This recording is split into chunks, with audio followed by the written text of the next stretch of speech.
മാർത്താണ്ഡവർമ്മ തൃപ്പടിദാനം നടത്തി തിരുവിതാംകൂറിനെ ഹിന്ദുരാഷ്ട്രമാക്കി മാറ്റിയതോടെ തിരുവിതാംകൂറിലെ ശൂദ്രന്മാരുടെയും അവർണരുടെയും ക്രിസ്ത്യാനികളുടെയും മുസ്ലിങ്ങളുടെയും ഒക്കെ അവസ്ഥ വളരെ പരിതാപകരമായി തീർന്നു, വളരെ ശോചനീയമായി. ഡോക്ടർ RN യേശുദാസ് എഴുതി 1975 കേരള ഹിസ്റ്റോറിക്കൽ സൊസൈറ്റി പുറത്തിറക്കിയ ഒരു ചരിത്ര ഗ്രന്ഥമുണ്ട്. A people's revolt in Travancore, a backward class movement for social freedom എന്നാണ് ആ പുസ്തകത്തിൻ്റെ പേര്. അതിൻ്റെ മലയാള പരിഭാഷയുമുണ്ട്. ഒരു ജനതയുടെ ഐതിഹാസിക പോരാട്ടം തിരുവിതാംകൂറിൽ എന്ന പേരിൽ മലയാള പരിഭാഷയുണ്ട്. ഇത്തരം ചരിത്ര ഗ്രന്ഥങ്ങൾ വായിക്കാൻ ക്രിസ്ത്യാനികൾ മനസ്സ് വയ്ക്കാത്തത് കൊണ്ടാണ്, ഞാൻ എടുത്തു പറയട്ടെ, ക്രിസ്ത്യാനികൾ മനസ്സ് വയ്ക്കാത്തത് കൊണ്ടാണ് ബഹുമാനപ്പെട്ട TG മോഹൻദാസ് സാറിനെ പോലെയും ബഹുമാനപ്പെട്ട ശശികല ടീച്ചറിനെയും പോലെയുള്ള സനാതനവാദികൾക്ക് ഹിന്ദുമതം വലിയ സംഭവമാണെന്നും ഹിന്ദു രാജാക്കന്മാർ കാരുണ്യത്തിൻ്റെ നിറവിടമായിരുന്നെന്നും മതസൗഹാർദ്ദത്തിൻ്റെ ഉത്തമ ഉദാഹരണങ്ങളായിരുന്നു എന്നുമൊക്കെ യാതൊരു ലജ്ജയോ പിടിക്കപ്പെടുമെന്നോ ഭീതിയോ ഇല്ലാതെ തട്ടിവിടാൻ കഴിയുന്നത്. അവരിങ്ങനെ പറയുന്നതിൻ്റെ കാരണം അതാ, ക്രിസ്ത്യാനികൾക്ക് ഇത്തരം പുസ്തകങ്ങൾ ക്രിസ്ത്യാനികൾ വായിക്കുന്നില്ല, അതാണ് കാരണം. ഈ ആർഷ സംസ്കാര സനാതനികൾ ചരിത്രത്തെ മാനിപ്പുലേറ്റ് ചെയ്യുകയാണ്, അവരതിനെ വളച്ചൊടിക്കുകയാണ്, ചരിത്രത്തെ വ്യഭിചരിക്കുകയാണ്. അല്പം കൂടെ രൂക്ഷമായ ഭാഷയിൽ പറഞ്ഞാൽ അവർ ചരിത്രത്തെ വ്യഭിചരിക്കുകയാണ്. ചോദ്യം ചെയ്യാൻ ആൾക്കാരില്ലാത്തിടത്തോളം കാലം ഈ ചരിത്ര വ്യഭിചാരം അവർ തുടർന്നുകൊണ്ടേയിരിക്കും. മനസ്സിലായി? അതിങ്ങനെ തുറന്നുകൊണ്ടേയിരിക്കും. അപ്പോൾ അതുകൊണ്ട് ഇനിയെങ്കിലും ക്രിസ്ത്യാനികൾ ഇത്തരം ചരിത്രങ്ങൾ പഠിക്കുകയും സോഷ്യൽ മീഡിയയിൽ ഇങ്ങനെയുള്ള പോസ്റ്റുകളോ വീഡിയോ ക്ലിപ്പുകളോ ഒക്കെ കാണുമ്പോൾ അതിനകത്ത് താഴെ കമൻറ്റിൽ ഇതിനെതിരെ പ്രതിഷേധിക്കുകയും വേണം. വസ്തുതകൾ പറഞ്ഞ് ഇതാണ് ചരിത്ര വസ്തുത, നിങ്ങൾ പറയുന്നത് കള്ളമാണെന്ന് പറഞ്ഞ് അവിടെ പ്രതികരിക്കണം. അങ്ങനെ കുറേ പ്രതികരണങ്ങൾ വരുമ്പോൾ പറഞ്ഞുകൊണ്ടിരിക്കുന്നവർ അല്പമെങ്കിലും ഉളുപ്പുണ്ടെങ്കിൽ, ഇത്തിരിയെങ്കിലും ലജ്ജയുണ്ടെങ്കിൽ, നാണക്കേടെന്ന് പറയുന്ന സാധനം, നാണോ മാനോ ഒക്കെ ഇത്തിരിയെങ്കിലും ഉണ്ടെങ്കിൽ പിന്നെ ഇത്തരം കള്ളം പറയാൻ അവർ 2 വട്ടം ആലോചിക്കും. കാരണം പൊതുജനങ്ങളുടെ മുമ്പിൽ അപഹാസ്യരായിത്തീരുകയാണല്ലോ. അതുകൊണ്ട് ഈ ശശികല ടീച്ചറൊക്കെ വലിയ കാര്യമായിട്ട് പറയുന്ന ഇവിടുത്തെ ഹിന്ദു രാജാക്കന്മാർ എങ്ങനെയുള്ളവരായിരുന്നു എന്നറിയാൻ ഒരു ജനതയുടെ ഐതിഹാസിക പോരാട്ടം തിരുവിതാംകൂറിൽ എന്ന പുസ്തകത്തിൽ പറയുന്നൊരു കാര്യം ഞാൻ വായിക്കുകയാണ്. 1746 മാർത്താണ്ഡവർമ്മ രാജാവ് രാജ്യവിസ്തൃതിക്കായി പടവെട്ടുമ്പോൾ അപ്രതീക്ഷിതമായി ചില പ്രതിബന്ധങ്ങൾ അദ്ദേഹത്തിൻ്റെ മുന്നേറ്റത്തെ ബാധിക്കുകയും അതിന് പരിഹാരമായി നാടാർ, മുക്കുവർ, ക്രിസ്ത്യാനികൾ, ഈഴവർ എന്നിവരിൽപ്പെട്ട 15 ശിശുക്കളെ ബലി കഴിക്കുന്നതിന് അദ്ദേഹത്തിൻ്റെ ഉപദേശകരായ പരിശുദ്ധ ബ്രാഹ്മണർ അനുശാസിക്കുകയും മാർത്താണ്ഡവർമ്മ യാതൊരു മടിയും കൂടാതെ അത് അനുസരിക്കുകയും ചെയ്തു. അനേകം മതകർമ്മങ്ങൾക്കും വൈദിക അനുഷ്ഠാനങ്ങൾക്ക് ശേഷം രാജകീയ നഗരത്തിൻ്റെ 4 മൂലകളിലുമായി ഇതിനായി പിടിച്ചെടുക്കപ്പെട്ട 15 ശിശുക്കളെയും ജീവനോടെ കുഴിച്ചിടുകയാണ് ഉണ്ടായത്. RN യേശുദാസ്, ഒരു ജനതയുടെ ഐതിഹാസിക പോരാട്ടം തിരുവിതാംകൂറിൽ, പേജ് 11. ഹിന്ദുരാഷ്ട്രത്തിനകത്തെ ഹിന്ദു രാജാക്കന്മാരുടെ ദയാവായ്പും കാരുണ്യവും എത്രത്തോളം ഉണ്ടായിരുന്നു എന്ന് നിങ്ങൾ അറിയാൻ വേണ്ടി ഞാൻ ഇക്കാര്യം ഒന്ന് ചൂണ്ടിക്കാണിച്ചു എന്നേ ഉള്ളൂ. വേറെ ചില പുസ്തകങ്ങളിലും ഞാൻ ഈ ചരിത്രം വായിച്ചിട്ടുണ്ട്. അതിൽ ചില എഴുത്തുകാർ, പ്രത്യേകിച്ച് ക്രിസ്ത്യൻ സഭാചരിത്രം, തിരുവിതാംകൂറിലെ സഭാചരിത്രവുമായി ബന്ധപ്പെട്ടിട്ടുള്ള എഴുത്തുകളിൽ, അങ്ങനെയുള്ള എഴുത്തുകാർ ഈ സംഭവത്തെ വിവരിക്കുമ്പോൾ അതിനെ താരതമ്യപ്പെടുത്തുന്നത് യേശു ക്രിസ്തുവിൻ്റെ കാലത്ത് ഹെരോദാവ് 2 വയസ്സിലും അതിലും താഴെയുള്ള കുഞ്ഞുങ്ങളെ കൊന്ന ആ ക്രൂരകൃത്യത്തിനോട് തുല്യമായിട്ടല്ല, ആ ക്രൂരകൃത്യം നടന്ന സമയത്ത് അവിടെ എന്തുണ്ടായോ അതുപോലെ തന്നെയാണ് ഇവിടെ എന്നാണ് പറയുന്നത്.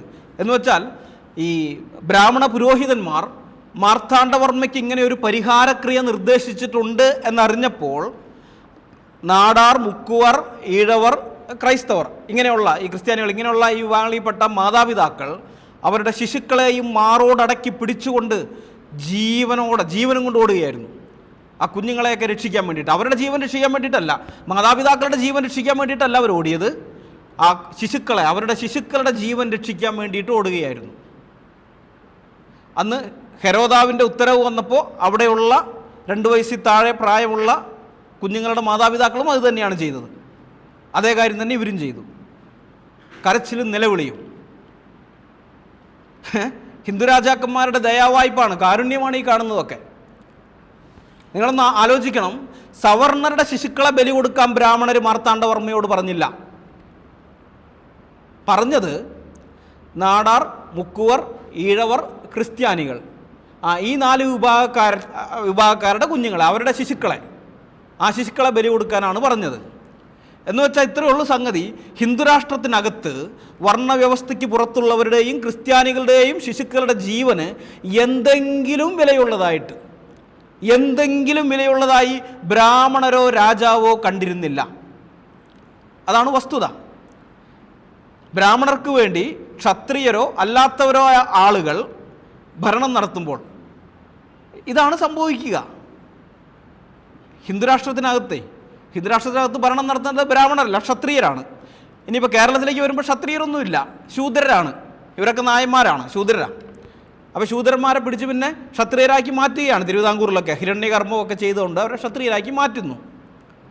എന്നിട്ടാണ് ഭരണത്തിലേക്ക് കയറുന്നത്. അപ്പോൾ ഈ ബ്രാഹ്മണർക്ക് വേണ്ടിയിട്ട് ശൂദ്രന്മാരോ ക്ഷത്രിയരോ ആരോ ആകട്ടെ ഭരണം നടത്തുന്ന ഹിന്ദുരാഷ്ട്രത്തിനകത്തെ ജനങ്ങളുടെ സ്ഥിതിയാണിത്. ഈ വൃത്തികെട്ട, നൃശംസത നിറഞ്ഞ, ജുഗുപ്സാവഹവും അറപ്പുളവാക്കുന്നതുമായ നശിച്ച സംസ്കാരം തിരിച്ചു കൊണ്ടുവരാൻ വേണ്ടിയാണ് ശശികല ടീച്ചറും മോഹൻദാസ് സാറുമൊക്കെ മറ്റുള്ളവരുടെ നെഞ്ചത്ത് കുതിര കയറാൻ വരുന്നത്. അവരുടെ വിശ്വാസം അങ്ങനെയാണ് ഇങ്ങനെയാണെന്നും പറഞ്ഞുകൊണ്ട് ആക്രമിക്കുന്നതും ചരിത്രത്തിലില്ലാത്ത കാര്യങ്ങൾ പറഞ്ഞ് ക്രൈസ്തവർക്കെതിരെ വരുന്നതുമൊക്കെ. കാരണം ഇവർക്ക് പേടിയാണ്, ക്രിസ്ത്യാനികളെ പേടിയാണ്. കാരണം നിങ്ങൾ ക്രിസ്ത്യാനികളെ കൊല്ല് എന്ത് ചെയ്തോ അതൊന്നും കുഴപ്പമില്ല, അവർക്കൊരു പ്രശ്നമില്ല. പക്ഷെ അവർ ആയുധം കൊണ്ട് തിരിച്ചടിക്കുകയില്ല. നിങ്ങൾ എന്ത് ചെയ്താലും അവർ ആയുധം കൊണ്ട് നിങ്ങളെ ഒന്നും ചെയ്യുകയില്ല. പക്ഷെ അവർ വേറെ രീതിയിൽ മറുപടി തരും. ചരിത്ര വസ്തുതകൾ നിരത്തി വെച്ചുകൊണ്ട് ആശയപരമായിട്ട് അവർ മറുപടി തരും. അതിൻ്റെ മുമ്പിൽ ഇവരുടെ കള്ളങ്ങൾ പൊളിഞ്ഞു വീഴും. അതിവർക്ക് ഭയമാണ്. അതുകൊണ്ടാണ് ക്രിസ്ത്യാനികൾക്കെതിരെ പിന്നെയും ഇവർ കള്ളങ്ങൾ തുടർമാനമായി പറഞ്ഞുകൊണ്ടിരിക്കുന്നത്. ഇനി വേറൊരു കാര്യമുണ്ട്. ഈ പോർച്ചുഗീസുകാരുടെ സംരക്ഷണയിലുള്ള കത്തോലിക്കരെ ആദ്യകാലത്ത് തിരുവിതാംകൂറിലെ ബ്രാഹ്മണർ അധികമൊന്നും ഉപദ്രവിച്ചിരുന്നില്ല, പോർച്ചുഗീസുകാരുടെ സംരക്ഷണയിലുള്ള കത്തോലിക്കരെ. അതിൻ്റെ കാരണം വേറൊന്നുമല്ല, പോർച്ചുഗീസുകാർ തിരിച്ചടിക്കുമെന്നുള്ളത് കൊണ്ടായിരുന്നു. ഇവിടെ ഈ ഇന്ത്യയിൽ അല്ലെങ്കിൽ ഇന്ത്യ എന്ന് പറയുന്നില്ല, ആര്യാവർത്തം ആകട്ടെ, അല്ലെങ്കിൽ ഇങ്ങോട്ടേക്ക് വരുമ്പോൾ ഇനി ദ്രാവിഡദേശം ആകട്ടെ, ഏതാണ്ട് ഒരു 1000 വർഷത്തിലധികം ബ്രാഹ്മണൻ്റെ ശരീരം വേദനിച്ചിട്ടില്ല. അവൻ നടന്നു പോകുമ്പോൾ വീണിട്ടോ മറ്റുമൊക്കെ വീഴിച്ച്, അതല്ല ഞാൻ പറഞ്ഞത്. ഒരു ശിക്ഷാവിധിയുടെ ഭാഗമായിട്ട്, അവൻ ചെയ്ത തെറ്റിൻ്റെ ഭാഗമായിട്ട് ഏതെങ്കിലും തരത്തിൽ അവൻ്റെ ശരീരത്തിന് വേദന ഉണ്ടാക്കുന്ന ഒരു ശിക്ഷയും ഇവിടെ രാജാക്കന്മാർ കൊടുത്തിട്ടില്ല. കാരണം മനുസ്മൃതിയിലൊക്കെ അങ്ങനെയൊക്കെ പറയുന്നുണ്ട്. അതുകൊണ്ടാണ് അവനെ ഒന്നും ചെയ്യാൻ പാടില്ല എന്നുള്ള കാര്യം എടുത്ത് പറയുന്നുണ്ട്. ഈ ബ്രാഹ്മണനെ എങ്ങാനും കൊല്ലുകയാണെങ്കിൽ വധശിക്ഷയ്ക്ക് വിധിക്കുന്ന കാര്യമാണ് കേട്ടോ. അങ്ങനെ കൊന്ന ബ്രഹ്മഹത്യാപാപം വധശിക്ഷയ്ക്ക് വിധിക്കുകയല്ല, അല്ലാണ്ട് കൊല്ലുകയാണ്. എങ്ങനെ കൊന്നാലും ശരി, കൊള്ളയടിക്കാനൊക്കെ പോയിട്ട് ബ്രാഹ്മണനെ എന്തും ആകട്ടെ, അത് ബ്രഹ്മഹത്യാപാപമാണ്. ഈ ബ്രഹ്മഹത്യാപാപം എന്ന് പറയുന്നത് ഇഹത്തിലും പരത്തിലും പൊറുക്കപ്പെടാത്ത പാപമായിട്ടാണ്, ഒരു വിധത്തിലും മോചനം കിട്ടാത്ത പാപമായിട്ടാണ് ആർഷ സംസ്കാരം മതഗ്രന്ഥങ്ങളിൽ പറഞ്ഞിരിക്കുന്നത്, ബ്രഹ്മഹത്യാപാപം. എന്നിട്ട് അതിനകത്ത് വേറൊരു രസം കൂടിയുണ്ട്. ബ്രാഹ്മണൻ്റെ തല മുണ്ടനം ചെയ്യുന്നത് ബ്രാഹ്മണനെ കൊല്ലുന്നതിന് സമമാണത്രേ. ബ്രാഹ്മണൻ്റെ തല മുണ്ടനം ചെയ്താൽ, തല മൊട്ടടിച്ചാൽ അവനെ കൊന്നതിന് തുല്യമാണെന്ന്. അതുകൊണ്ട് ഈ വധശിക്ഷ അർഹിക്കുന്ന കുറ്റങ്ങൾ ഇപ്പോൾ ബ്രാഹ്മണനും ചെയ്തു, ചിലപ്പോൾ ബ്രാഹ്മണനും എല്ലാവരും കൂടി ഒരുമിച്ച് ചെയ്താലും അല്ല ഒറ്റയ്ക്കായാലും ബ്രാഹ്മണൻ ഒരു തെറ്റ് ചെയ്തു, അതേ തെറ്റ് ഒരു വൈശ്യൻ ചെയ്തു, അതേ തെറ്റ് ഒരു ക്ഷത്രിയൻ ചെയ്തു, അതേ തെറ്റ് ഒരു ശൂദ്രനും ചെയ്തു. അപ്പോൾ ഇവരെല്ലാവരും ഒരുമിച്ച് രാജാവിൻ്റെ മുമ്പാകെ കൊണ്ടുവന്നു. അപ്പോൾ രാജാവ് ശൂദ്രൻ്റെ കേസ് എടുക്കുന്നു. ഇവൻ ചെയ്തത് വധശിക്ഷ അർഹിക്കുന്ന കുറ്റം, വധശിക്ഷ, അവനെ കഴുത്ത് വെട്ടി കൊന്നുകളാം. ഓക്കെ, അടുത്തത് വൈശ്യം വരുന്നു, വൈശ്യനും അത് തന്നെ ശിക്ഷ. ക്ഷത്രിയൻ വരുന്നു, ക്ഷത്രിയനും അത് തന്നെ ശിക്ഷ. അടുത്തത് ബ്രാഹ്മണൻ വരുന്നു, ബ്രാഹ്മണനും ഇതേ പ്രവൃത്തി തന്നെയാണ് ചെയ്തത്. പക്ഷേ രാജാവ് പറയുന്ന ശിക്ഷ എന്താണെന്നറിയോ? ബ്രാഹ്മണൻ്റെ തല മുണ്ടനം ചെയ്യണം, അവൻ്റെ തല മൊട്ടടിക്കേ. കാരണം എന്താ? സ്മൃതി പറയുന്നത് അങ്ങനെയാണ്, മനുസ്മൃതി പറഞ്ഞു വെച്ചിരിക്കുന്നത് അങ്ങനെയാണ്. ബ്രാഹ്മണൻ്റെ തല മുണ്ടനം ചെയ്യുന്നത് വധശിക്ഷയ്ക്ക് തുല്യമാണ്. അപ്പം ഇതാണ് ഇവിടെ ഉണ്ടായിരുന്ന ശിക്ഷ. ബ്രാഹ്മണൻ എന്ത് തെറ്റ് ചെയ്താലും പരമാവധി അവൻ്റെ തല മൊട്ടയടിക്കുമെന്നല്ലാതെ അവൻ്റെ ദേഹത്ത് തൊടാൻ ഒറ്റ ഒരുത്തനും ഇവിടെ ധൈര്യമുണ്ടായിരുന്നില്ല, ഒരു രാജാവിനും. അങ്ങനെയൊക്കെയാണ് ഈ അന്ധവിശ്വാസം മറ്റും കാര്യങ്ങളൊക്കെ പറഞ്ഞ് ബ്രെയിൻ വാഷ് ചെയ്ത് ഇവരെയൊക്കെ പഠിപ്പിച്ചു വച്ചിരുന്നത്. അപ്പം അങ്ങനെ ഇരിക്കുന്ന സമയത്താണ് പോർച്ചുഗീസുകാർ വരുന്നത്. പോർച്ചുഗീസുകാർക്ക് എന്ത് ബ്രാഹ്മണൻ, അവർക്ക് കൊല്ലണമെന്നുണ്ടെങ്കിൽ അവർ കൊല്ലും. അപ്പം ചില അനുഭവങ്ങളിലൂടെ ബ്രാഹ്മണർക്കത് മനസ്സിലായി. ഈ മണ്ടന്മാരായ ഇന്ത്യൻ രാജാക്കന്മാരെ പറ്റിക്കുന്നത് പോലെ ഇവരെ പറ്റിക്കാൻ പറ്റുകയില്ല, ബ്രാഹ്മണന് തടി കേടാകും, അതവർക്ക് മനസ്സിലായി. അപ്പോൾ അത് പിടികിട്ടിക്കഴിഞ്ഞപ്പോൾ ബ്രാഹ്മണർ ഈ പോർച്ചുഗീസുകാരുടെ മതത്തിൽ വിശ്വസിക്കുന്നവർക്കെതിരെ അധികം പ്രശ്നങ്ങളൊന്നും ഉണ്ടാക്കാൻ പോയില്ല.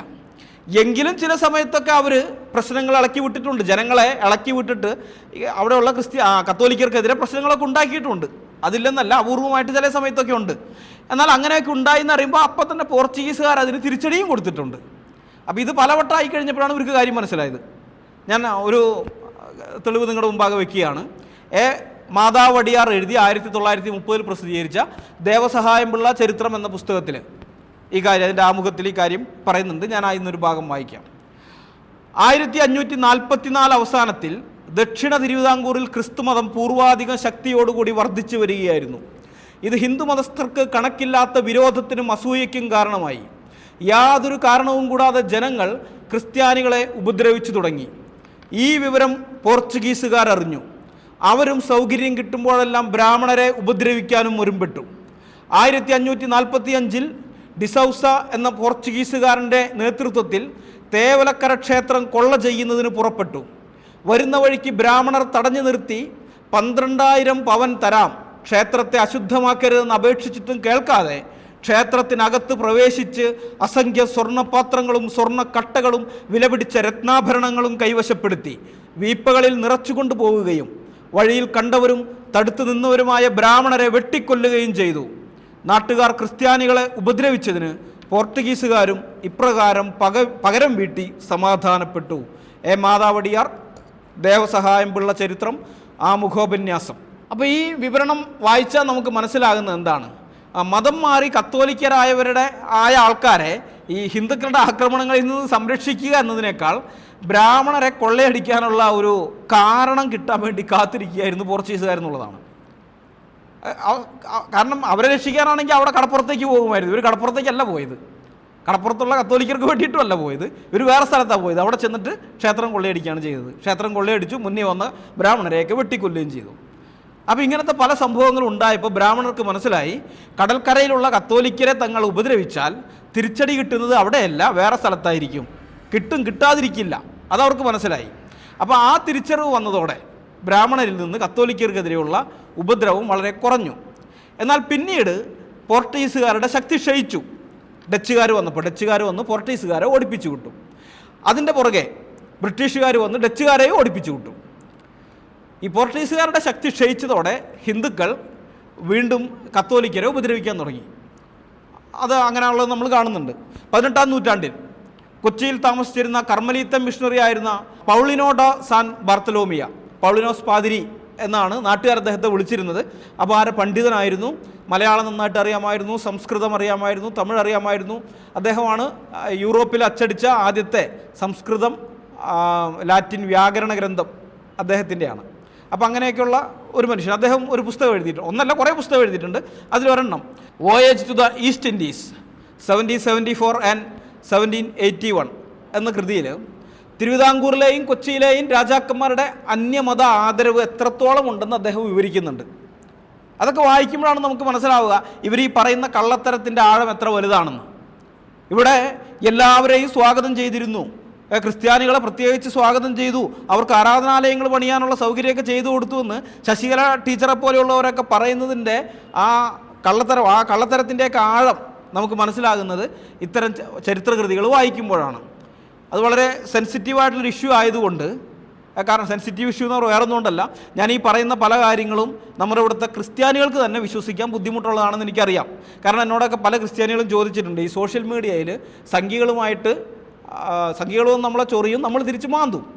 അപ്പോൾ അതങ്ങനെ തുടക്കതയായി കഴിഞ്ഞപ്പോൾ പല ക്രിസ്ത്യാനികളായിരിക്കുന്നവരൊന്ന് ചോദിച്ചിട്ടുണ്ട്, വെറുതെ ഹിന്ദുക്കളായിട്ട് എന്തിനാ പ്രശ്നം? ഹിന്ദുക്കൾ വളരെ നല്ലവരല്ലേ, നമ്മളിവിടെയൊക്കെ വന്നപ്പോൾ ആളുകൾ ഇവിടെ സുവിശേഷവുമായിട്ട് വന്നപ്പോൾ എല്ലാ സൗകര്യങ്ങളും ചെയ്തു കൊടുത്ത ആൾക്കാരല്ലേ, അപ്പോൾ അങ്ങനെയുള്ള ഇതിൽ നമ്മൾ നന്ദികേട് കാണിക്കാൻ പാടുണ്ടോ? ഇവിടെ കുറച്ച് സംഖ്യകൾ എന്തെങ്കിലും പറഞ്ഞു എന്ന് വെച്ചിട്ട് നമ്മൾ ഇങ്ങനെയൊക്കെ തിരിച്ച് അവരുടെ മതഗ്രന്ഥമൊക്കെ വെച്ച് ആക്രമിക്കണോ, ചരിത്രമൊക്കെ പറഞ്ഞ് ആക്രമിക്കണോ എന്നൊക്കെ ചോദിക്കാറുണ്ട്. അതുകൊണ്ടാണ് ഞാൻ പറയുന്നത്, ഇത് സെൻസിറ്റീവ് ഇഷ്യൂ ആണ്. ഇത് നമ്മുടെ ആളുകൾക്ക് തന്നെ ബുദ്ധിമുട്ടാണ് ഞാൻ ഈ പറയുന്ന കാര്യം ഉൾക്കൊള്ളാൻ, എനിക്കറിയാതെ. പക്ഷേ കുഴപ്പമില്ല, കാലം കുറേ കഴിയുമ്പോൾ മാറിക്കോളും. കാരണം ഇങ്ങനെയാണ് MM അക്ബറും ടീമും ഒക്കെ വന്ന സമയത്ത് ഞങ്ങൾ അവർക്കെതിരെ സംസാരിച്ചു തുടങ്ങിയപ്പോൾ ഇതേ ചോദ്യം പല ക്രിസ്ത്യാനികളും ഞങ്ങളോട് ചോദിച്ചിട്ടുണ്ട്. ഇന്ത്യയിൽ സംഘപരിവാറല്ലേ നമുക്ക് പ്രശ്നം? സംഘപരിവാറല്ലേ നമ്മളെ ആക്രമിക്കുന്നത്? കേരളത്തിലെ ഏതെങ്കിലും മുസ്ലിങ്ങൾ നമ്മളെ എന്തെങ്കിലും ചെയ്യുന്നുണ്ടോ? എന്നിട്ട് എന്തിനാണ് വെറുതെ മുസ്ലിങ്ങൾക്കെതിരെ ഇങ്ങനെയൊക്കെ പറയുന്നത്? അത് നമ്മൾ അവരൊക്കെ ഒരേ ദൈവത്തെ അല്ലേ ആരാധിക്കുന്നത്? നമ്മുടെ യേശു അല്ലേ അവരുടെ ഈസ? എന്തിനാണ് വെറുതെ ഇങ്ങനെയൊക്കെ പറയാൻ പോകുന്നതെന്ന് അന്ന് ഞങ്ങളോട് പലരും ചോദിച്ചിട്ടുണ്ട്. അപ്പോൾ ഞങ്ങൾക്കറിയാമായിരുന്നു ഞങ്ങൾ ഈ പറയുന്നത് ഉൾക്കൊള്ളാൻ താമസം പിടിക്കും, ഇത് മനസ്സിലായി വരാൻ താമസം പിടിക്കും. പക്ഷെ മനസ്സിലാകും, അത് ഞങ്ങൾക്കറിയാം, മനസ്സിലാകും. അതുകൊണ്ടാണ് ഞങ്ങൾ അന്ന് നിന്ന് അങ്ങനെയൊക്കെ പറഞ്ഞത്. പിന്നെ കാലം കുറേ കഴിഞ്ഞപ്പോൾ ഇവിടുത്തെ ക്രിസ്ത്യാനികൾക്ക് മനസ്സിലായി. അപ്പോൾ അതുപോലെ തന്നെയാണ് ഈ വിഷയവും. ഇതിപ്പോൾ പറയുമ്പോൾ നിങ്ങൾക്ക് കേൾക്കുമ്പോൾ കുറച്ച് വിഷമമൊക്കെ തോന്നും മനസ്സിലിത്തിരി. കാരണം ഇതുവരെ കേട്ട് മനസ്സിലാക്കി വെച്ചതെന്ന് വ്യത്യസ്തമായൊരു കാര്യം, തികച്ചും വിരുദ്ധമായ കാര്യമാണ് ഞാൻ പറയുന്നതെന്ന് എനിക്കറിയാം. അപ്പോൾ അങ്ങനെ പറയുമ്പോൾ നിങ്ങൾക്കത് ഇത്തിരി ബുദ്ധിമുട്ടൊക്കെ ഉണ്ടാക്കും. പക്ഷേ കാലം കുറേ കഴിയുമ്പോൾ അത് ശരിയായിക്കോളും. അപ്പോൾ അതുകൊണ്ടാണ് ഇപ്പോൾ ഞാൻ ഇത്രയും പുസ്തകങ്ങളൊക്കെ, എനിക്ക് വേണമെങ്കിൽ അതിൻ്റെ സംക്ഷിപ്ത രൂപം പറഞ്ഞ് പോയാൽ മതി, പക്ഷെ അങ്ങനെ പറയാതെ ഇത്രയും നേരം ഞാൻ ഈ പുസ്തകമൊക്കെ വായിച്ചതിൻ്റെ കാരണം അതാണ്. പുസ്തകത്തിനകത്ത് ഇങ്ങനെ ചരിത്ര ഗ്രന്ഥങ്ങളിനകത്ത് ഇങ്ങനെയൊക്കെ എഴുതി വെച്ചിട്ടുണ്ട്. നിങ്ങളത് വായിച്ചു നോക്കണം. ഇനി വായിച്ചു നോക്കിയില്ലെങ്കിൽ പോലും ഞാൻ വായിച്ച് കേൾപ്പിച്ച് തരാം, നിങ്ങളത് കേൾക്കാനെങ്കിലും തയ്യാറാകണം. അതാണ് പറയാനുള്ളത്. അപ്പോൾ ഞാൻ ആ പുസ്തകം voyage to the East Indies എന്ന് പറയുന്ന പുസ്തകത്തിൻ്റെ 207 മുതൽ 209 വരെയുള്ള പേജുകളിൽ എഴുതിയിരിക്കുന്നത് ഞാൻ വായിക്കാം. കൊച്ചി രാജാവ് ഓരോ വർഷവും വരാപ്പുഴയിലെ ബിഷപ്പിന് ഒരു കത്ത് അയക്കാറുണ്ട്. അതിൽ തൻ്റെ പ്രജകളിൽ ആരെയും അവിടെയുള്ള ക്രൈസ്തവ പഠിതാക്കളുടെ ഭവനത്തിൽ സ്വീകരിക്കുകയോ സ്നാനപ്പെടുത്തുകയോ ചെയ്യരുതെന്ന് അദ്ദേഹം വ്യക്തമായി വിലക്കുന്നു. കൊച്ചി രാജാവേ വിലക്കിയ കാര്യമാണ്. തൻ്റെ പ്രജകളിൽപ്പെട്ട ആരെയും ക്രിസ്ത്യാനികൾ അവരുടെ ക്രൈസ്തവ പഠിതാക്കളുടെ ഭവനത്തിൽ സ്വീകരിക്കുകയോ ആരെങ്കിലും ക്രിസ്ത്യാനി ആവാൻ താല്പര്യപ്പെട്ട അവരെ സ്നാനപ്പെടുത്തുകയോ ചെയ്യരുതെന്ന് രാജാവ് വ്യക്തമായിട്ട് വിലക്കിയിട്ടുണ്ട്. ഈ കൊച്ചിക്ക് നേരെയുള്ള സാമൂതിരിയുടെ ആക്രമണങ്ങളിൽ നിന്ന് കൊച്ചി രാജാവിനെ സംരക്ഷിച്ചിരുന്നത് പോർച്ചുഗീസുകാരായിരുന്നു. പോർച്ചുഗീസുകാർ വന്നതിന് ശേഷം കേട്ടോ. പത്മനാഭ മേനോൻ്റെ കൊച്ചി രാജ്യചരിത്രമൊക്കെ വായിച്ചാൽ അറിയാം അത്തരം യുദ്ധങ്ങളുടെ കാര്യങ്ങളൊക്കെ എഴുതിയിരിക്കുന്നത്. അപ്പോൾ സാമൂതിരിയുടെ സൈന്യം അമ്പും വില്ലും വാളും കുന്തവുമൊക്കെ ആയിട്ട് ഈ കൊച്ചിനെ ആക്രമിക്കാൻ വരുമ്പോൾ കൊച്ചിയെ സംരക്ഷിക്കാൻ നിൽക്കുന്ന പോർച്ചുഗീസുകാരുടെ സൈന്യം പീരങ്കിയും യന്ത്രത്തോക്കും മറ്റുമായിട്ടാണ് നിൽക്കുന്നത്. ഇവിടെ അവർ അമ്പും വില്ലും വാളും കുന്തമൊക്കെ ആയിട്ട് വരുമ്പോൾ ഇവരിവിടെ പീരങ്കിയും യന്ത്രത്തോക്കും മറ്റുമൊക്കെ ആയിട്ട് നിൽക്കുകയാണ്. അപ്പോൾ പിന്നെ വേറെ നിവൃത്തിയില്ല, പരാജയപ്പെട്ടു പോകേണ്ടി വന്നു. വലിയ സൈന്യമായിട്ട് വന്നിട്ട് പോലും 19,000 വരുന്ന ഒരു വലിയ സൈന്യമായിട്ട് വന്നിട്ട് പോലും 400ഓളം പേരുള്ള പോർച്ചുഗീസ് സൈന്യത്തിൻ്റെ മുമ്പിൽ നിന്ന് ഓടിപ്പോകേണ്ടിയൊക്കെ വന്നിട്ടുണ്ട്. അത് ആയുധങ്ങളുടെ വ്യത്യാസമാണ്, അവരുടെ കൈവശമുള്ള ആയുധം ഇവരുടെ കൈവശമുള്ള ആയുധം തമ്മിലുള്ള വ്യത്യാസമാണ്. അപ്പോൾ ഏതായാലും ഇങ്ങനെ പോർച്ചുഗീസുകാർ ഈ കൊച്ചിയെ സംരക്ഷിച്ചിരുന്നത് കൊണ്ട് പോർച്ചുഗീസുകാർക്ക് മതപ്രചരണത്തിനുള്ള സൗകര്യം കൊച്ചി രാജാവ് അന്ന് ചെയ്തു കൊടുത്തിരുന്നു. പക്ഷേ ആ മതപ്രചരണം തദ്ദേശ ക്രിസ്ത്യാനികളുടെ ഇടയിൽ, അഥവാ പോർച്ചുഗീസുകാർ ഇവിടെ വരുമ്പോൾ ഉണ്ടായിരുന്ന നസ്രാണി ക്രിസ്ത്യാനികളെന്ന് പറയുന്ന ഇവിടെ ഉണ്ടായിരുന്ന തദ്ദേശ ക്രിസ്ത്യാനികൾ, അവരുടെ ഇടയിൽ മാത്രം ഒതുങ്ങി നിൽക്കണം, അതിൻ്റെ പുറത്തുള്ളവരോട് മതപ്രചരണം നടത്തരുത്, അങ്ങനെയുള്ള ആരെങ്കിലും നിങ്ങൾ സ്നാനപ്പെടുത്താൻ പാടില്ല. ഇതാണ് കൊച്ചി രാജാവ് പറഞ്ഞത്. നമുക്ക് ബാക്കി തുടരാം. ക്രിസ്ത്യാനിയാകാൻ വേണ്ടി തൻ്റെ കൊട്ടാരം വിട്ടുപോകുന്ന ഏതൊരു പ്രഭുവിനെയും തൻ്റെ കൈകളിൽ അകപ്പെട്ടാൽ ജയിലിൽ അടയ്ക്കുകയും വധശിക്ഷ നൽകുകയും ചെയ്യുമെന്ന് തിരുവിതാംകൂർ രാജാവ് ഭീഷണിപ്പെടുത്തിയിരുന്നു. ശശികല ടീച്ചറെ കേൾക്കുന്നുണ്ടോ? ടീച്ചർ ചോദിച്ചല്ലോ, ഏതെങ്കിലും ഹിന്ദു രാജാക്കന്മാർ ഇവിടെ ക്രിസ്ത്യാനികളാകുന്നതിൽ നിന്ന് തടഞ്ഞിട്ടുണ്ടോ എന്നൊക്കെ. ഇതേ കേട്ടോ, ചരിത്ര ഗ്രന്ഥമാണ്. ക്രിസ്ത്യാനിയാകാൻ വേണ്ടി ആരെങ്കിലും തൻ്റെ കൊട്ടാരം വിട്ടുപോയാൽ, അത് സാധാരണക്കാരുടെ കാര്യമല്ല, പ്രഭുക്കന്മാരുടെ കാര്യമാണ്. കൊട്ടാരത്തിലെ പ്രഭുക്കന്മാരായിരിക്കുന്ന ആരെങ്കിലും ക്രിസ്ത്യാനിയായി തീരുകയാണെങ്കിൽ അവനെ തൻ്റെ കൈയിൽ കിട്ടിയ സ്വന്തം കൈ കൊണ്ട് തന്നെ അവനെ കൊന്നുകളയുമെന്നാണ് തിരുവിതാംകൂർ രാജാവ് പറഞ്ഞിരുന്നത്, ഭീഷണിപ്പെടുത്തിയിരുന്നത്.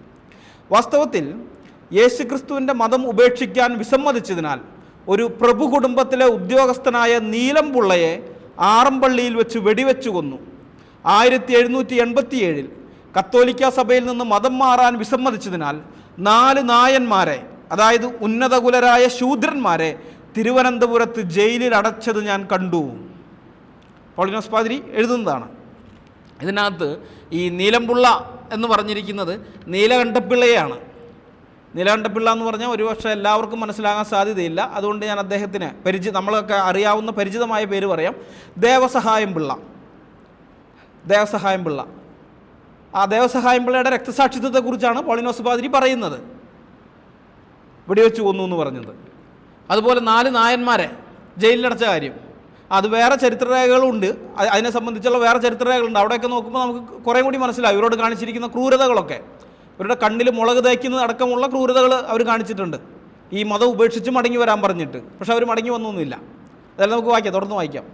അക്കാലത്ത് സമ്പ്രാതി കേശവപിള്ള എന്നയാൾ എന്നോട് നിയതിവാദത്തെക്കുറിച്ച് ഒരുപാട് സംസാരിച്ചു. മനുഷ്യൻ്റെ ആത്മാവിൻ്റെ വിധി എല്ലാ കാലത്തേക്കും നിർണയിക്കപ്പെട്ടിട്ടുള്ളതിനാൽ ക്രിസ്തുമതം സ്വീകരിക്കുന്നത് കൊണ്ട് ഒരു പ്രയോജനവുമില്ലെന്ന് സ്ഥാപിക്കാൻ അദ്ദേഹം ശ്രമിച്ചു. മേൽപ്പറഞ്ഞ 4 ശൂദ്രന്മാരെയും ക്രിസ്തുമതം ഉപേക്ഷിക്കാൻ പ്രേരിപ്പിക്കുന്നതിന് അയാൾക്ക് കഴിയുന്നതെല്ലാം ചെയ്തു. അവരെ നേരിട്ട് സന്ദർശിക്കുക പോലും ചെയ്തു. തൻ്റെ ലക്ഷ്യം നേടുന്നതിനായി സാധ്യമായ എല്ലാ തരത്തിലുള്ള പ്രലോഭനങ്ങളും ഉപയോഗിച്ചു. ഇത് വിജയിക്കാതെ വന്നപ്പോൾ അദ്ദേഹത്തിൻ്റെ പ്രതിനിധി ബലപ്രയോഗത്തിലൂടെയുള്ള വഴികൾ തേടി. തടവുകാരെ പട്ടിണിയും ദാഹവും കൊണ്ട് പീഡിപ്പിക്കുക മാത്രമല്ല, ദിവസത്തിൽ 2 തവണ ചാട്ടവാറിനടിക്കാൻ ഉത്തരവിടുകയും ചെയ്തു. എന്നിരുന്നാലും ഈ ധീരരായ ആത്മാക്കളെ പിന്തിരിപ്പിക്കാൻ കഴിഞ്ഞില്ല. അവർ പരസ്യമായി ജയിലിൽ ദൈവവചനം ഏറ്റുപറഞ്ഞു. അതിനാൽ അവർ കൂടുതൽ ആളുകളെ മതപരിവർത്തനം ചെയ്തേക്കുമോ എന്ന് സമ്പ്രാതി കേശവപിള്ളയ്ക്ക് ഭയമായി.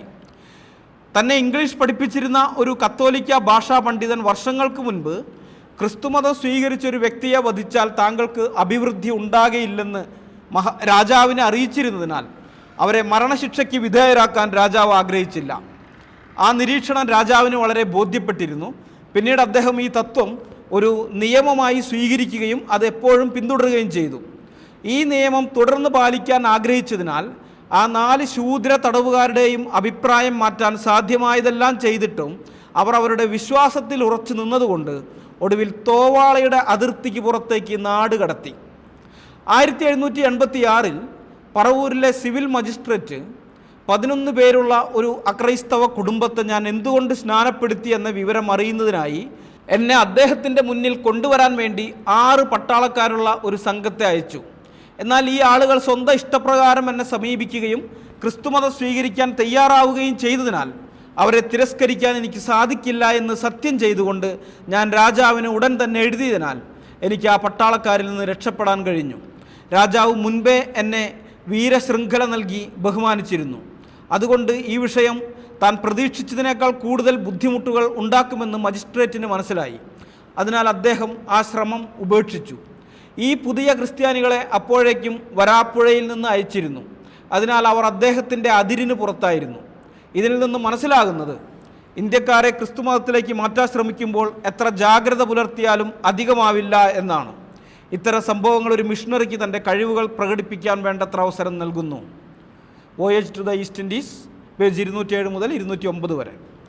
അപ്പോൾ ഇതാണ് ശശികല ടീച്ചറും ടീമും പറയുന്ന ഹൈന്ദവ ഭരണാധികാരികൾ ക്രൈസ്തവരോട് കാണിച്ച മഹാമനസ്കതയും വിശാല മനസ്സും മതസഹിഷ്ണുതയും. ഇതാണ് ഇത് 1700കളിലെ കാര്യമാണ് ഇപ്പോൾ നമ്മൾ വായിച്ചത്. 1500ലെയും 1700ലെയും ഒക്കെ. ഇനി 1800കളിലേക്ക് വന്നാലും സ്ഥിതിക്ക് മാറ്റമൊന്നുമില്ല.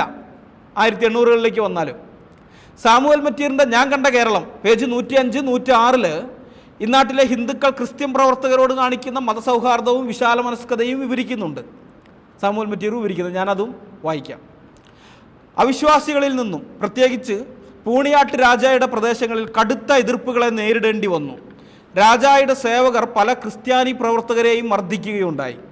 ചിലരെ ക്രിസ്തീയത കഴുകിക്കളയുന്നതിനായി കഴുത്തോളം വെള്ളത്തിൽ നിർത്തുക പോലും ഉണ്ടായി. ദിവസങ്ങളോളം പൂട്ടിയിടുക, കണ്ണുകളിൽ മുളക് പുരട്ടുക, കടിയുറുമ്പുകളെയോ കറുത്ത വലിയ ഉറുമ്പുകളെയോ നിറച്ച സഞ്ചി കൊണ്ട് ശിരസ് മൂടിക്കെട്ടുക തുടങ്ങിയവയും ക്രിസ്തുമത പ്രവർത്തകരോട് അവർ കാണിച്ചിട്ടുള്ള പാതകങ്ങളാണ്. സാമുവൽ മറ്റീർ ഞാൻ കണ്ട കേരളം, പേജ് 105, 106.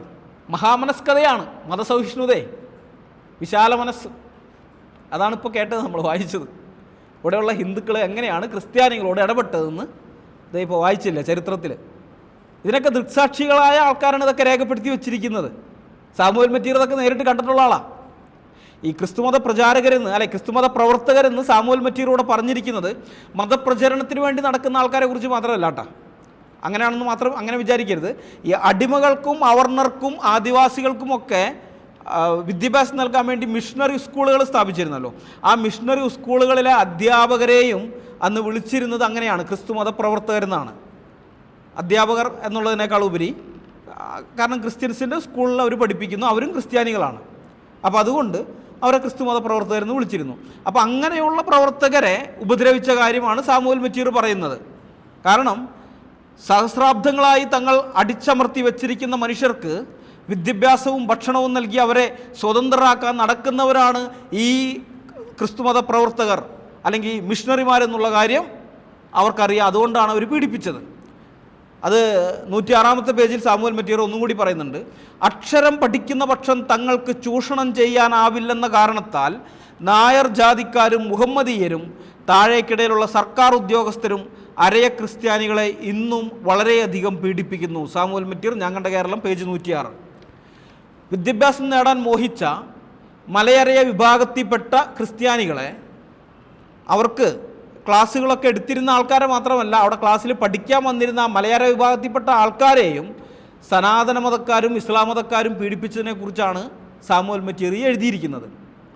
ഇനി വേറൊരു പുസ്തകം, ഓട്ടുമല റോബിൻസൺ എഴുതിയ കേണൽ ജോൺ മൺറോ എന്ന് പറയുന്ന ഒരു പുസ്തകമുണ്ട്. തിരുവിതാംകൂറിൻ്റെ നവീകരണ ശില്പി കേണൽ ജോൺ മൺറോ.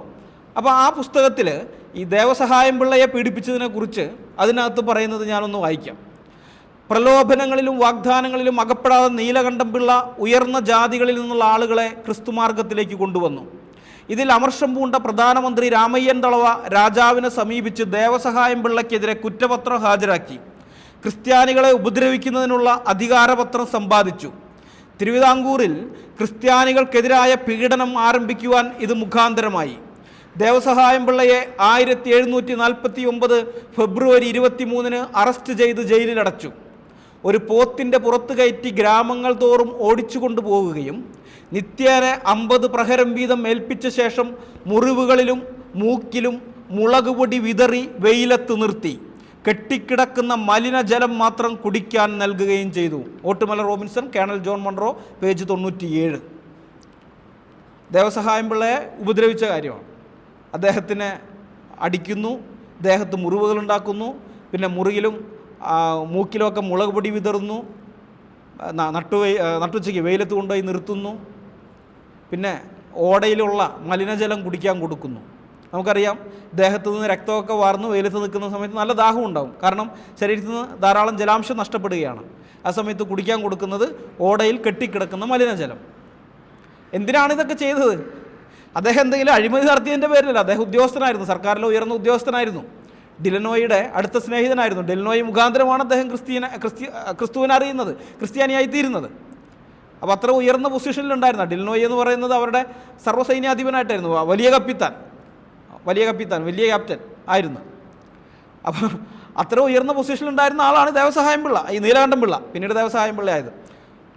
അദ്ദേഹം എന്തെങ്കിലും അഴിമതി നടത്തിയതിൻ്റെ പേരിലല്ല, കള്ളത്തരം നടത്തിയതിൻ്റെ പേരിലല്ല, യേശു ക്രിസ്തുവിൽ വിശ്വസിച്ചു എന്നുള്ള ഏക കാരണത്താലാണ്. ഒരു കാരണവുമില്ല. ആ ഒറ്റ കാരണം കൊണ്ടാണ് പീഡിപ്പിക്കപ്പെട്ടത്, അല്ലെങ്കിൽ ഇവർ പീഡിപ്പിച്ചത്. ആ കൂട്ടരെക്കുറിച്ചാണ് പറയുന്നത്.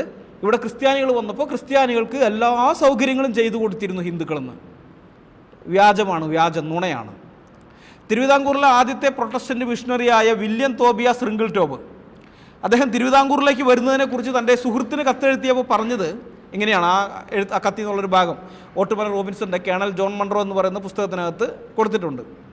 ഞാനത് വായിക്കാം. പിശാചുക്കളെ കൊണ്ട് നിറഞ്ഞ തിരുവിതാംകൂറിലേക്ക് ഞാൻ പോകുകയാണ്. എനിക്കവിടെ എന്തെല്ലാം തടസ്സങ്ങൾ ഉണ്ടെന്ന് ഞാൻ അറിയുന്നില്ല.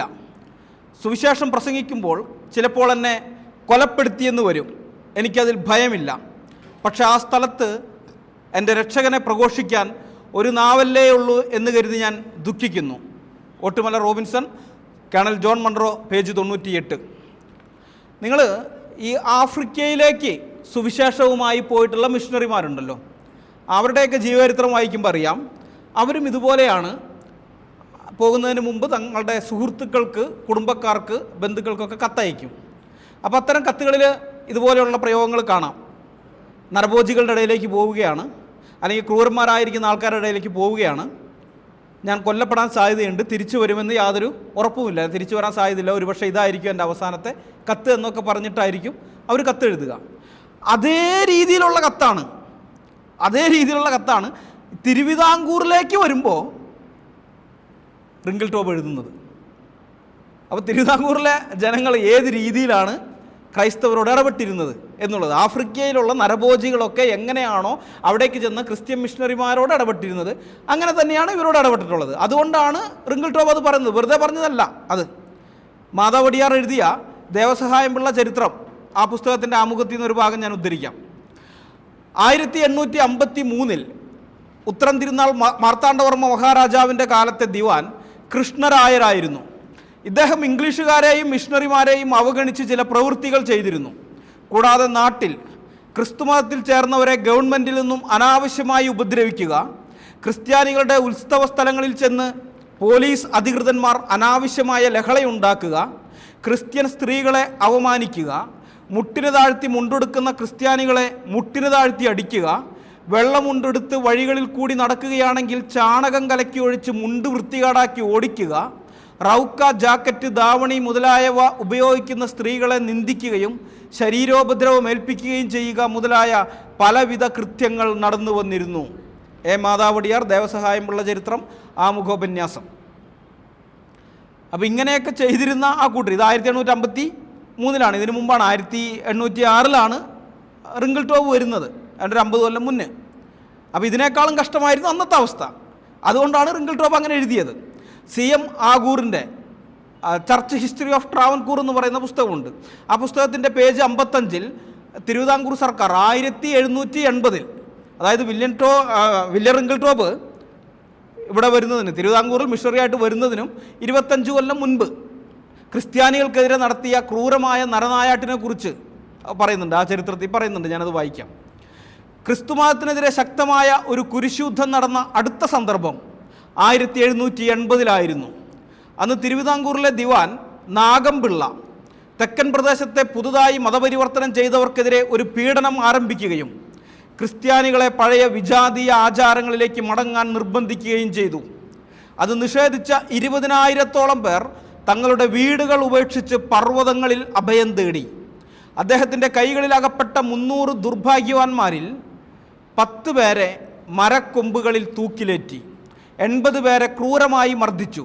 മർദ്ദനമേറ്റവരിൽ വേലേന്ദ്രൻ, അരുളൻ എന്നിവർ അതേ ദിവസം തന്നെ കൊല്ലപ്പെട്ടു.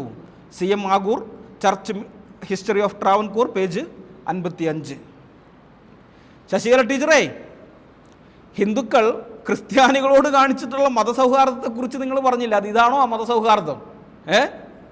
ഇതാണോ? 20,000-ഓളം പേരാണ് സ്വന്തം വീട് ഉപേക്ഷിച്ച് പുറത്തു പോയത് ഇവരുടെ ഉപദ്രവം കാരണം. അന്നത്തെ ദിവാൻ നാഗംപിള്ള ഉപദ്രവിച്ചതുകൊണ്ട് അവരുടെ സൈന്യം, നാഗംപിള്ള കൽപ്പനയിട്ടു, സൈനികർ വന്നു. ഉപദ്രവിച്ചപ്പോൾ ആളുകൾ ജീവനും കൊണ്ട് ഓടി രക്ഷപ്പെട്ടതാണ് വെളുമ്പറമ്പുകളിലേക്ക്. ഇന്ന് അതൊക്കെ ഉത്തരേന്ത്യയിലും കാണുന്നുണ്ട്. ഇതേപോലെ തന്നെ കുറേ വീഡിയോ നിങ്ങളും കണ്ടു കാണും. രാത്രിയൊക്കെ മഞ്ഞുകാലത്ത് വീടിന് പുറത്ത് കാട്ടിലും മറ്റുമൊക്കെ പോയി താമസിക്കേണ്ടി വരുന്നത് കാരണം ഇവർ ഉപദ്രവിക്കുകയാണ്, പോലീസിലേക്ക് കൂട്ടുപിടിച്ച് ഉപദ്രവിക്കുകയാണ്, ഓടിപ്പോകേണ്ടി വരുന്നത്. അപ്പോൾ ശശികല ടീച്ചർ പറഞ്ഞ ആ മതസൗഹാർദ്ദം, ആ മതസഹിഷ്ണുത, ഹിന്ദുക്കളുടെ വിശാല മനസ്സ്, ഇതാണോ അത്? ഇത്രയും കാലം നിങ്ങൾ കള്ളം പറഞ്ഞ് ജനങ്ങളെ വഞ്ചിച്ചു കൊണ്ടിരുന്നു. ഇനി മൈക്കിന് മുമ്പിൽ നിന്ന് നുണകൾ പറഞ്ഞ് ജനങ്ങളെ വഞ്ചിക്കാൻ 2 വട്ടം നിങ്ങൾ ആലോചിക്കണം. കാരണം നിങ്ങളുടെ കള്ളത്തരങ്ങളെ പൊളിച്ചടക്കാൻ സാക്ഷി അപ്പോളജറ്റിക്സ് നെറ്റ്വർക്ക് രംഗത്ത് വന്നിട്ടുണ്ട്. ആ ബോധം നിങ്ങൾക്കെപ്പോഴും ഉണ്ടായിരിക്കണം. ഇത് ശശികല ടീച്ചറിനോടും TG മോഹൻദാസ് സാറിനോടും മാത്രമായിട്ട് പറയുന്നതല്ല, അങ്ങനെ തെറ്റിദ്ധരിക്കണ്ട. മൈക്ക് കയ്യിൽ കിട്ടുമ്പോഴൊക്കെ ക്രിസ്ത്യാനികൾക്കെതിരെ വിഷം ചീറ്റുന്ന സകല സംഘപരിവാർ ജീവികളോടും, സകല സംഘപരിവാർ ക്ഷുദ്രജീവികളോടും കൂടിയാണ് പറയുന്നത്. നിങ്ങൾക്ക് ഞങ്ങളെ തല്ലാനൊക്കെ പറ്റും, ഞങ്ങൾ തിരിച്ചു തല്ലുകയൊന്നുമില്ല. പക്ഷെ നിങ്ങൾ പറയുന്ന കള്ളങ്ങളുണ്ടല്ലോ, അത് പൊളിച്ചെടുക്കാൻ ഞങ്ങൾക്ക് സാധിക്കും. ചരിത്ര വസ്തുതകൾ വെച്ച് ഡോക്യുമെൻ്റ് നിങ്ങളുടെ മുമ്പാകെ അവതരിപ്പിച്ചുകൊണ്ട് നിങ്ങൾ കള്ളമാണ് പറഞ്ഞതെന്ന് ഈ പൊതുസമൂഹത്തിൻ്റെ മുമ്പാകെ ബോധ്യപ്പെടുത്തി നിങ്ങളുടെ വിശ്വാസ്യത ജനങ്ങളുടെ മുമ്പാകെ ചോദ്യചിഹ്നമാക്കി നിർത്താൻ ഞങ്ങൾക്ക് സാധിക്കും. നിങ്ങളുടെ വിശ്വാസ്യത ഇല്ലാതാക്കാൻ വേണ്ടി ഞങ്ങൾ പറയുന്നതല്ല. ഞങ്ങൾ ഈ സത്യം പറയുമ്പോൾ ഓട്ടോമാറ്റിക്കായിട്ട് നിങ്ങളുടെ വിശ്വാസ്യത പോകും. അതാണ് വസ്തുത. നിങ്ങൾ പറയുന്ന ഓരോ കള്ളവും വസ്തുതകൾ നിരത്തി വെച്ച് ഞങ്ങൾ പൊളിച്ചടക്കും. അക്കാര്യം നിങ്ങൾ മറന്നു പോകരുത്. തികഞ്ഞ ഹിന്ദുരാഷ്ട്രമായ തിരുവിതാംകൂറിൽ ഇങ്ങനെയുള്ള ക്രൂരതകൾ ക്രിസ്ത്യാനികൾക്കെതിരെ നടത്തിയിരുന്നത് കൊണ്ടാണ് റിങ്കിൾ ടോപ്പ് തൻ്റെ സ്നേഹിതനോട് പറഞ്ഞത്, പിശാചുക്കളെ കൊണ്ട് നിറഞ്ഞ തിരുവിതാംകൂറിലേക്ക് ഞാൻ പോവുകയാണ്, കൊല്ലപ്പെടാൻ സാധ്യതയുണ്ടെന്ന്. ഇതന്ന് മാത്രമല്ല കേട്ടോ, ഭരണം കിട്ടിയ ഇടങ്ങളിലെല്ലാം ഇന്നും ഹിന്ദുക്കൾ ഈ പരിപാടി ചെയ്യുന്നുണ്ട്. പോലീസിനെ ഉപയോഗിച്ച് ക്രിസ്ത്യാനികളെ അവർ ഉപദ്രവിക്കും. ഉത്തരേന്ത്യയിൽ അങ്ങനെ ധാരാളം കേസുകളുണ്ട്. ഓരോ ഞായറാഴ്ച കഴിയുമ്പോഴും വാട്സാപ്പിൽ ഇഷ്ടംപോലെ വീഡിയോ വരും. ഉത്തരേന്ത്യയിലേക്കുള്ള സഹോദരന്മാർ, നമ്മൾ ഈ അപ്പോളജറ്റിക്സ് രംഗത്ത് പ്രവർത്തിക്കുന്നവരായതുകൊണ്ട് ഇതാണ് ബ്രദറെ ഇന്ത്യയിൽ നടക്കുന്നത്, നിങ്ങൾ കേരളത്തിൽ സുരക്ഷിതരാണ്, പക്ഷേ ഇവിടുത്തെ അവസ്ഥ മോശമാണെന്നും പറഞ്ഞുകൊണ്ട് ഓരോ ഞായറാഴ്ചയും ആരാധനയൊക്കെ കഴിഞ്ഞ് വീട്ടിൽ വരുമ്പോൾ വൈകുന്നേരമാവും, വീട്ടിൽ വന്നിട്ട് നമ്മൾ മൊബൈലൊക്കെ നോക്കുമ്പോൾ കാണുന്നത് ഇത്തരം വീഡിയോകളാണ് ഇഷ്ടം പോലെ. ഞാൻ കുറച്ച് വീഡിയോ ക്ലിപ്പുകൾ നിങ്ങളെ കാണിക്കാം. ഇത് ഛത്തീസ്ഗഡിലെ കോർബയിൽ സംഘി പോലീസ് ഞായറാഴ്ച ആരാധന തടസ്സപ്പെടുത്തി വിശ്വാസികളെ അറസ്റ്റ് ചെയ്ത് കൊണ്ടുപോകുന്നതാണ്. അതിൻ്റെ വീഡിയോ ആണ്.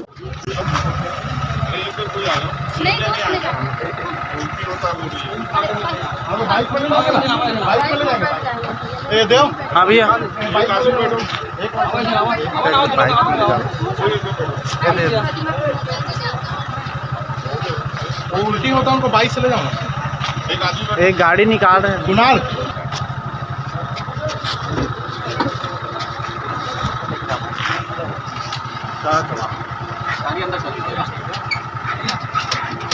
പോലീസിനെ ഉപയോഗിച്ച് മാത്രമല്ല കേട്ടോ, കാവ്യ ഭീകരന്മാർ സ്വന്തം നിലയ്ക്കും ക്രിസ്ത്യാനികളെ ഉപദ്രവിക്കുന്നുണ്ട്, ഇഷ്ടംപോലെയുണ്ട്. അതുകൊണ്ട് പോലീസിനെ ഉപയോഗിച്ചിട്ടുള്ളതുമുണ്ട്, ഒക്കെയുണ്ട്.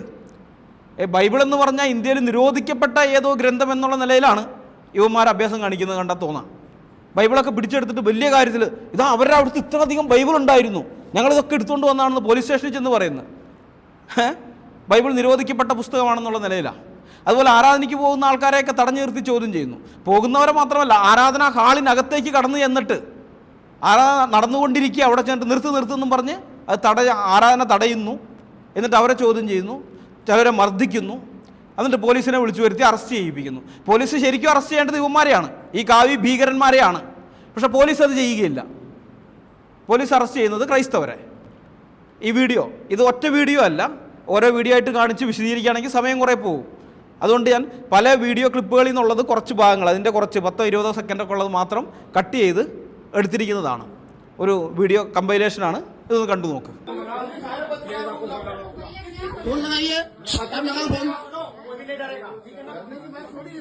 हम ये कुछ गलत थोड़ी कर रहे हैं यहाँ पर, या कोई धर्म परिवर्तन करना हो रहा है। हाँ सही बात है, धर्म परिवर्तन का यहाँ पे क्या राम की बात कर रहे हो, कृष्ण जी की बात कर रहे हो क्या? हाँ तो आपके धर्म की बात कर रहे हो ना, आपके धर्म का कौन है यहाँ पे? नहीं होगा कि हमारे हिंदुओं को बैठा के आप बिल्कुल बंद करो, आप बहुत हो गया, बंद करो इसे बंद करो, साइलेंट बंद करो, इसे बंद कर लो तुम लोग,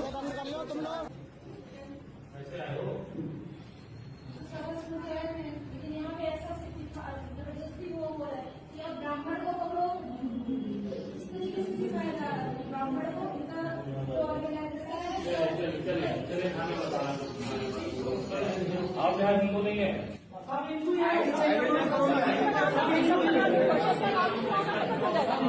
भैया सबका नाम ले लो ना, सबका आईडी चेक करवाइए यार।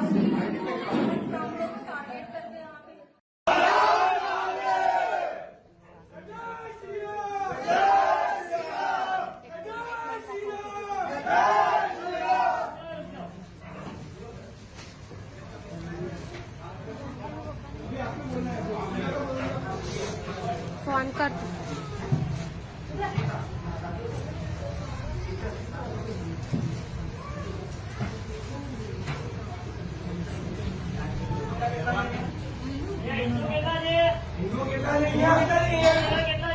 हिंदू છે સાઈડ માં જાઓ, આ દે હિન્દુ લાગે છે, કોઈ ના હિન્દુ છે, જોવાથી ખબર પડે. સાડી વાળી જે હિન્દુઓ सब साइड में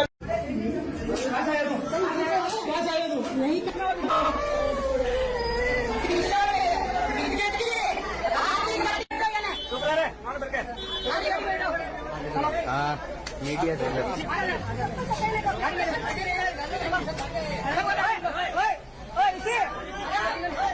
चीज के किताब ये देखो यहाँ पे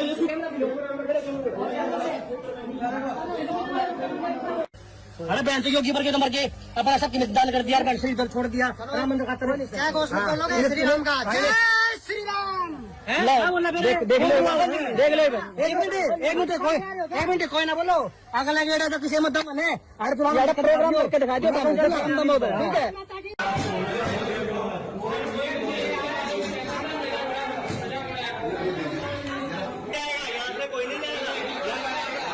ये इसका फोटो इसका फोटो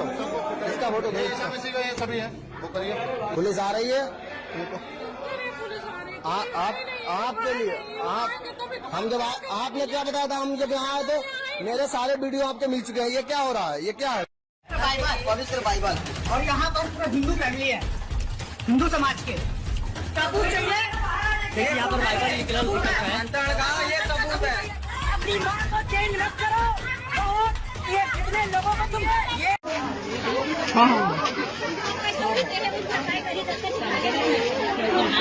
ഇതൊന്നും പുതിയ കാര്യങ്ങളല്ല.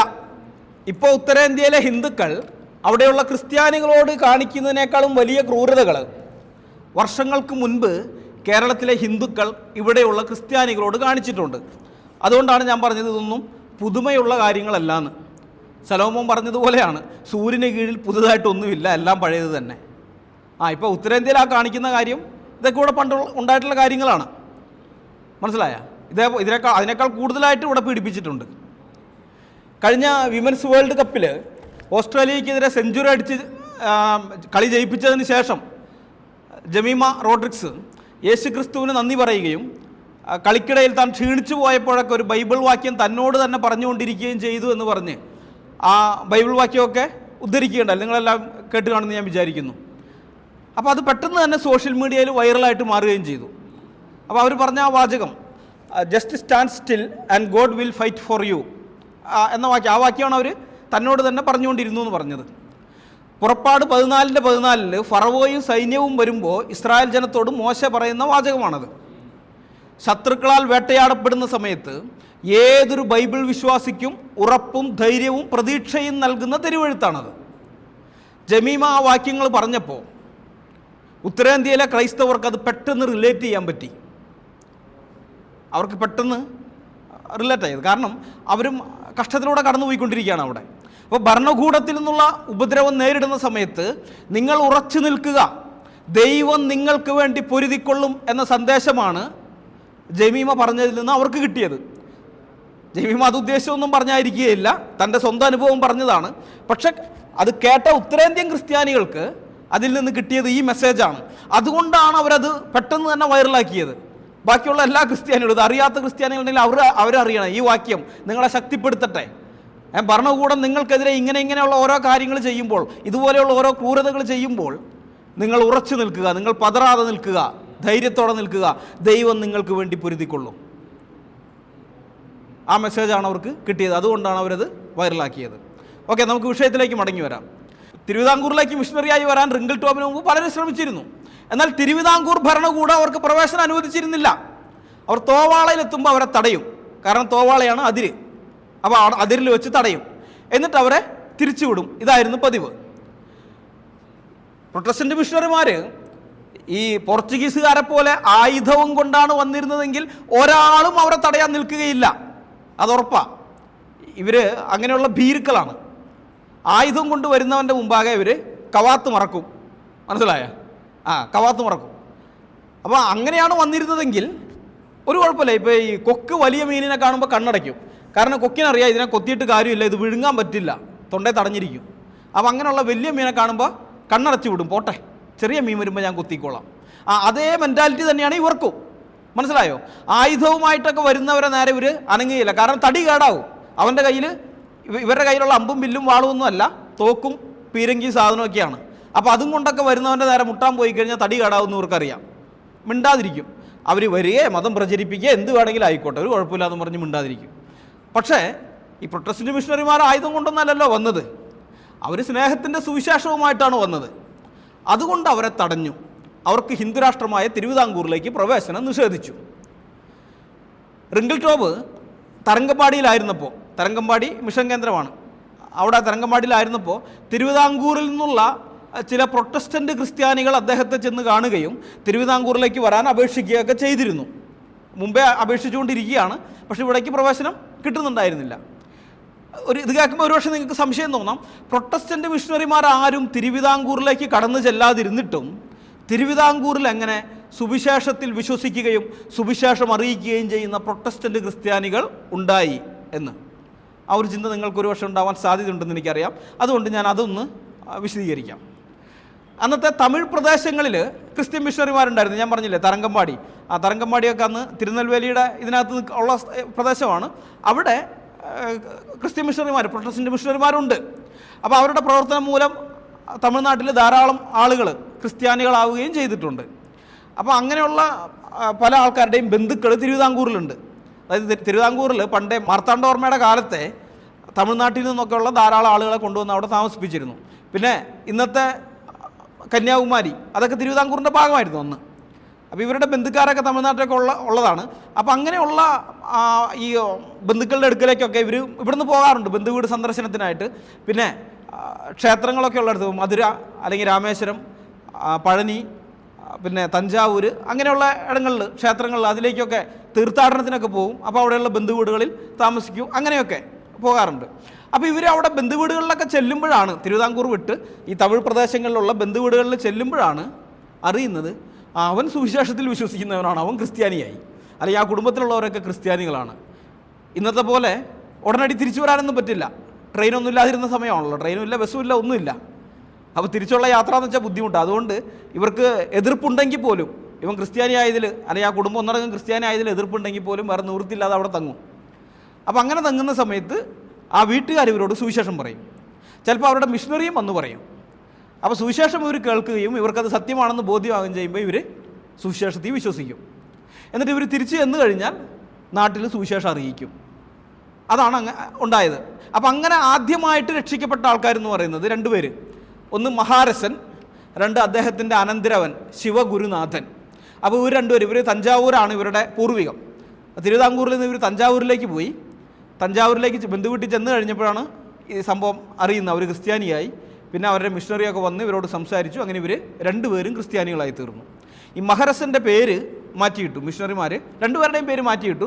മഹാരസൻ്റെ പേര് വേദമാണിക്യം. ഒരുപക്ഷെ നിങ്ങൾ ആ പേര് കേട്ടിട്ടുണ്ടായിരിക്കും. വേദമാണിക്യം വളരെ പ്രൊമിനൻ്റ് ആയ ഒരു ഫിഗറാണ് ഈ തിരുവിതാംകൂർ സഭാചരിത്രത്തിൽ. ഫസ്റ്റ് ഫ്രൂട്ട് ഓഫ് ട്രാവൻകൂർ എന്നാണ് മിഷണറിമാർ പറഞ്ഞത്. എന്ന് വെച്ചാൽ തിരുവിതാംകൂറിൽ നിന്നുള്ള ആദ്യഫലം അത് ഈ മഹാരസനാണ്, വേദമാണിക്യം. പിന്നെ ശിവഗുരുനാഥൻ്റെ പേര് മാസില്ലാമണി, അങ്ങനെ മാറ്റിയിട്ടു. മാസ് എന്ന് പറഞ്ഞാൽ തമിഴിൽ കളങ്കം എന്നർത്ഥം, കറ, കളങ്കം എന്നൊക്കെയാണ്.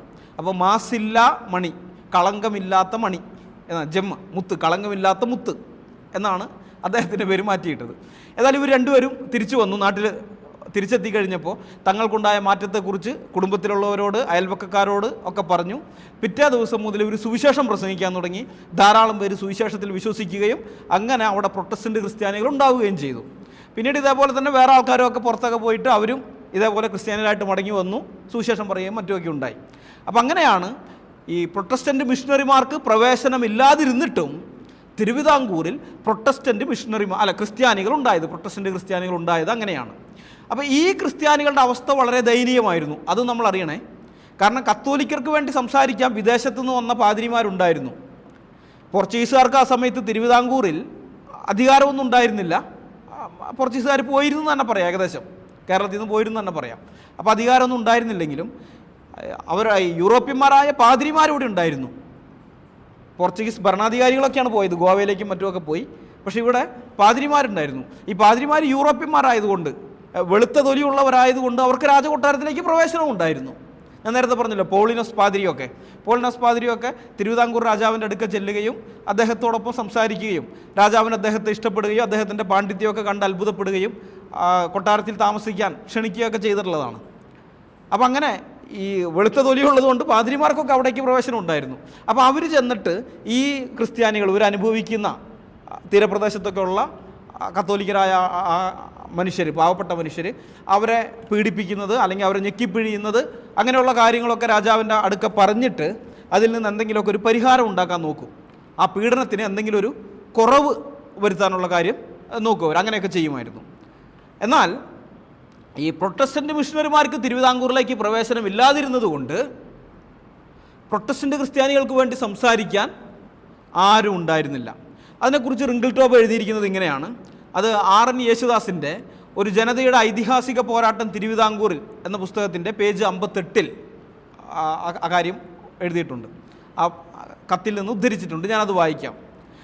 ക്രിസ്ത്യാനികൾ അടിക്കടി സ്വഭവനങ്ങളിൽ നിന്ന് ആട്ടിയോടിക്കപ്പെടുന്നു. ഇവിടെ ക്രിസ്ത്യാനികൾ എന്ന് പറയുന്നത് പ്രൊട്ടസ്റ്റന്റ് ക്രിസ്ത്യാനികളുടെ കാര്യമാണ് കേട്ടോ, അത് പ്രത്യേകം ശ്രദ്ധിക്കണം. ക്രിസ്ത്യാനികൾ അടിക്കടി സ്വഭവനങ്ങളിൽ നിന്ന് ആട്ടിയോടിക്കപ്പെടുന്നു. അവരെ കന്നുകാലികൾക്കൊപ്പം ഇടുന്നു. ദിവസങ്ങളോളം തുടർച്ചയായി വെയിലത്തിടുന്നു. രാത്രികളിൽ കിടുകിടങ്ങുന്ന മഞ്ഞത്തിടുന്നു. ഇവരുടെ പരാതികൾ ഗവൺമെൻറ്റിൻ്റെ കാതുകളിൽ എത്തിക്കാൻ ഒരു യൂറോപ്യൻ മിഷണറിയും ഇവിടെ ഇല്ലാത്തതാണ് ഇതിനൊക്കെ കാരണം. RN യേശുദാസ്, ഒരു ജനതയുടെ ഐതിഹാസിക പോരാട്ടം, തിരുവിതാംകൂറിൽ, പേജ് 58. അപ്പോൾ ഈ കാര്യം ഇതൊക്കെ ആരാണ് ചെയ്തത്? സ്വഭവനങ്ങളിൽ നിന്ന് അവരെ ആട്ടി ഓടിച്ചത്, കന്നുകാലികൾക്കൊപ്പം അവരെ ഇട്ടത്, വെയിലത്തിട്ടത്, തുടർച്ചയായി പല ദിവസങ്ങൾ വെയിലത്തിട്ടത്, രാത്രികളിൽ കിടങ്ങിണങ്ങുന്ന മഞ്ഞത്തിട്ടത്, ഇതൊക്കെ ആരാണ് ചെയ്തത്? കത്തോലിക്കരൊന്നുമല്ല, മുസ്ലിങ്ങളുമല്ല. നമ്മുടെ ശശികല ടീച്ചർ പറഞ്ഞ വളരെയധികം മതസഹിഷ്ണുതയുള്ള ഹൈന്ദവരാണ് ഇതൊക്കെ ചെയ്തത്.